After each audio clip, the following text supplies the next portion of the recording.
we, the non-Muslims of this country, don't feel safe. I think it was Martin Luther King Jr. who said that for evil to go on, good men will be quiet. And what they are trying to do in this country is to get us to be quiet by intimidation, by different things. But I can't keep quiet. I have tried to keep quiet. I can't keep quiet. I was crying in my sleep, literal tears this night. I slept maybe at 3 o'clock today. I thought I read something in the afternoon that bothered me all day. And I thought I had silenced it, but it won't go away. And at night, I just found myself crying. I want Mr. President to see this, because my address is to the president again. My address is to Mr. President. That number one, Nigeria is not an Islamic country. Nigeria is not an Islamic country. Nigeria is a secular state. Nigeria is a secular state. Nigeria is a secular state. It's not an Islamic country. Nigeria has never been and will not be. It will not be in the name of Jesus Christ. There are Muslims in Nigeria. There are Christians in Nigeria. There are Buddhist animists in Nigeria. Nigeria belongs to all of us. And not one religion will be highlighted or preferred or lifted up above the others. And I know we live in a nation of impunity where leaders do what they want because they know we will not say anything. They know we will take it.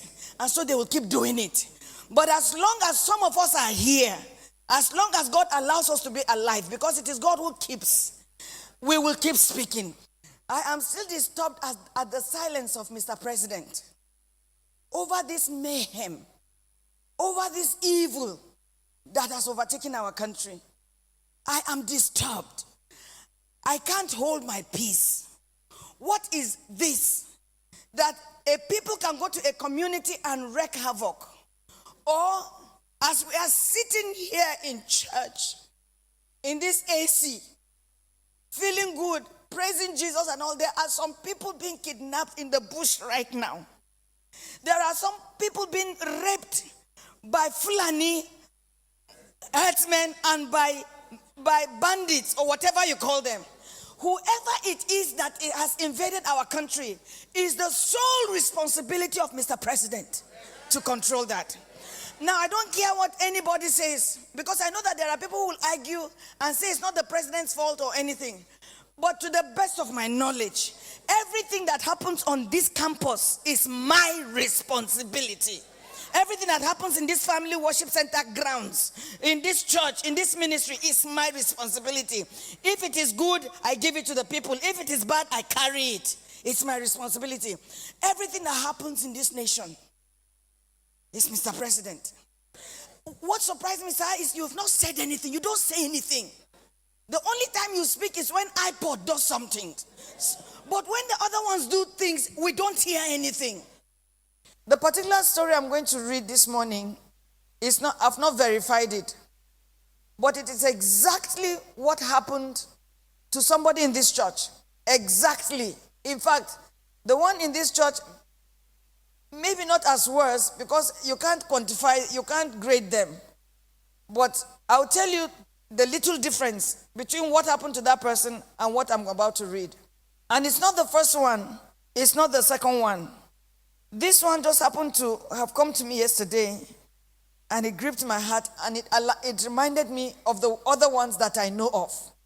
The other ones that I can say, this is... So this person articulated it so well, and it broke my heart. This happened to a Muslim woman, but this is a long story, and I'm going to read it. So this woman came from somewhere, maybe America, or London, or from somewhere outside this country. She's a Nigerian with her husband, Muslim, committed Muslim people. I have tried to hold myself, I can't. So she writes, it took me a long time of reflection to put this piece together. First, let me thank my husband for the emotional support, the counseling, and for his belief in the creator of heaven and earth, which we call God or Allah. The journey began in Auchi. We traveled to Akure on Monday, stayed with my husband's relations in the outskirts of this ancient town. In the evening on Monday, we visited the palace for dinner. My husband being a close friend to the son of the king. On Tuesday, we left for Ibadan via Akure Ilesha Road. Our plan was, after attending the wedding in Auchi, we would travel with my husband to Lagos, stay for a few weeks before returning abroad, where I had lived with my husband and children for more than a decade. We were in the car of a close family friend, an accountant who gave his time and energy for our comfort. We were 5 in the car, myself, my husband, and our daughter. A lady who is my husband's niece, who had joined us in Akure with the hope of traveling with us to Lagos. The driver, accountant, maintained a normal speed. He drove professionally. That gave me a lot of comfort, and I felt I could find some time to sleep a bit. My daughter was next to me. She was just 9 years old. She was coming to Nigeria with me for the second time. Shortly after Ijare Junction, the driver felt the wagon's tires rupture and decided to park the car with the hope of changing the tires. It was like a film. In a jiffy, motley crowd of armed men in military uniform came out of the bush. They fired at the boot of the car. Ahead of us, 5 of them came out of the bush. Another 2 came from the rear. My daughter screamed, "Mommy, Daddy, what's going on?" There was no time to say a word. They marched us through into the bush, firing into the sky. They hit me on my chest, hit my daughter on her head. Blood oozed.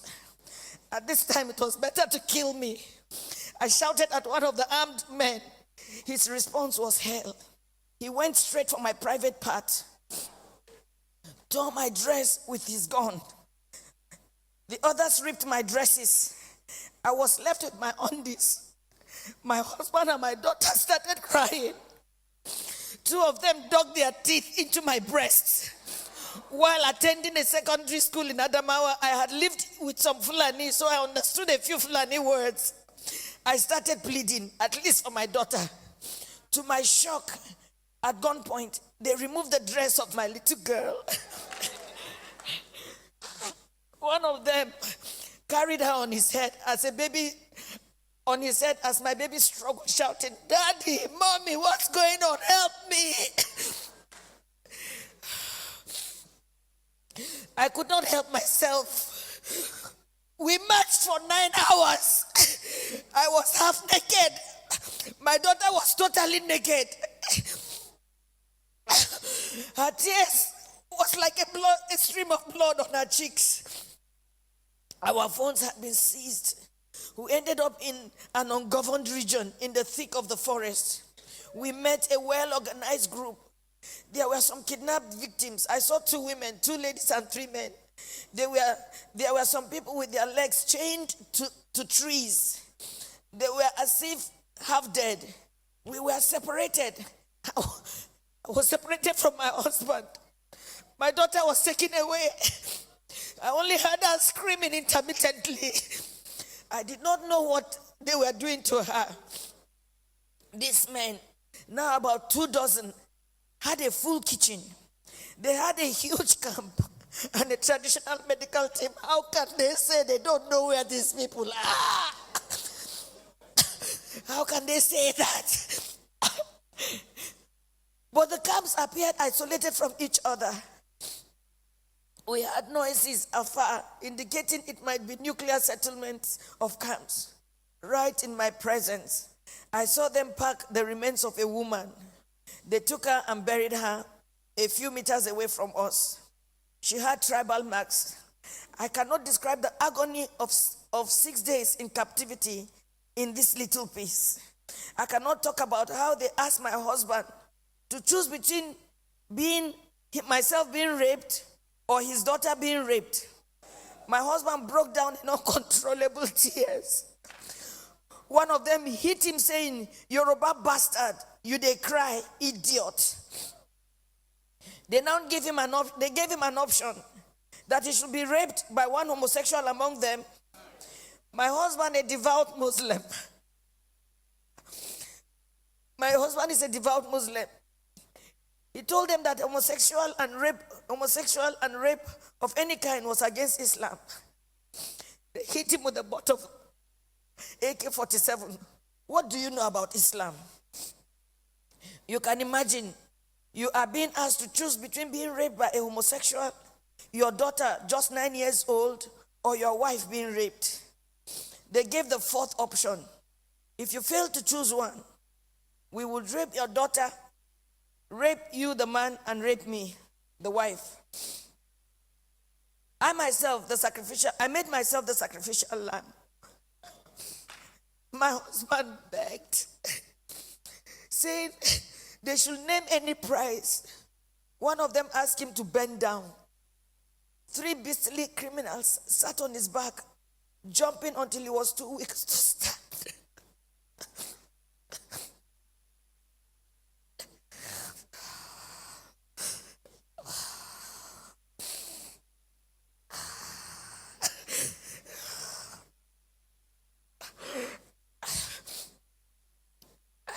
I was not allowed to put on any additional clothes. Imagine they rape you all night and they stop you from putting on any clothes for 24 hours. The rain fell once. I became a relic at a sexual museum for the armed men who in turn addressed me and asked questions about my financial standing. New Fulani men joined the camp. They organized military training for the new Fulani men that came, teaching them how to shoot and walk through circles of glowing fire. They were not released until after 6 days. We were not released until after 6 days. We had to walk the same zigzag journey back to the main road, our eyes blindfolded. During the negotiation to pay, they said the money was not for them alone, that they had to settle those who sent them. For me, I see a thriving organized crime supported by powerful political interests. Now, I do not think we were released to freedom after paying a whopping 8 million naira. I do not think we can ever be free. We can never be free from the anguish, the psychological trauma, the nightmares we suffered, the occasional fits of my daughter, her waking up at night behaving strangely, her asking the same question over and over, Mommy, why? And I do not have an answer. In my life, I have never passed through a torture chamber like this. I do not think any society should let this happen. I do not know the fate of those we met and about 7 other people brought during the 6 days we were in captivity. What I saw was a nation that has collapsed, but pretends she lives. A people on life support. Crime is not restricted to Fulani people alone. We have Yoruba criminals, but I don't think Yoruba criminals are this beastly. These elements are savages. I can't imagine Yoruba thieves going to Sokoto or Maiduguri to kidnap Fulani people and keep them in their own bushes. It gives me mental torture that this is happening, and some people are even trying to justify or look for excuses. Well, as a devout Muslim,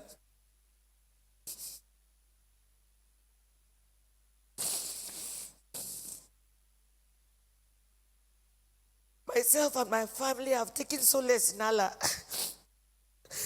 Not the Nigerian police, not the army, not the government. We have taken our faith the way it came. This is supposed to be faith. I thank God that we successfully returned to where we live, thousands of miles from Nigeria. We thank God that we have made a vow. Never shall me any of my children or husband in our lifetime visit Nigeria again. Our remains, anytime we die, will also not be buried in Nigeria. It was a suggestion my daughter made, which we all adopted. I pity the country. I pity her people who continuously walk like the living dead. I pity those who parade themselves as leaders because they know nothing about what is going on and the abyss the country is sunk already. I pity Yoruba people. Oh, I pity you. I pity my people. For me, the issue is not about President Buhari. Democracy can produce anything, even the worst in the society. What I worry about is the conspiracy of silence by the people themselves, the ignorance, the treachery, and the illusion that one day things will get better through another election. Since I was born in Nigeria, each year had led from bad to worse and on and on. I do not have a solution to what is going on, but I think very soon hell will let loose upon the earth as long as there is no law and order and anarchy and the rule of brutes in the order of the day. Once again, there can never be anything more comforting than my husband, who saw what I went through, but was able to encourage me, and even encourage me to write this little piece after months of agony and sociological imbalance. Good night, Nigerians. I told you that there was a little difference between this particular case and the person in our church that this happened to. After a lot of them sexually did whatever they did, she started bleeding. They took sand and shoved and pumped into her to stop the bleeding. So this, I'm not reading what I haven't heard. I'm just glad that these people articulated their own. Mr. President, sir, this is the country that millions joyfully gave over to you. The blood of every child, every man, every woman, every boy, every girl, every old man will be required in your hands or from your hands, because the buck stops with you. I am still amazed at your silence, sir. I'm amazed. I'm amazed at how IPOB can quickly be stopped. And this goes on, and I have never heard your voice saying this is wrong, let it stop. Sir, kada ka ci amanar mutane. Allah ba a zalumin kowa ba ne. Abinda kowa ya shuka shi ma zai girba.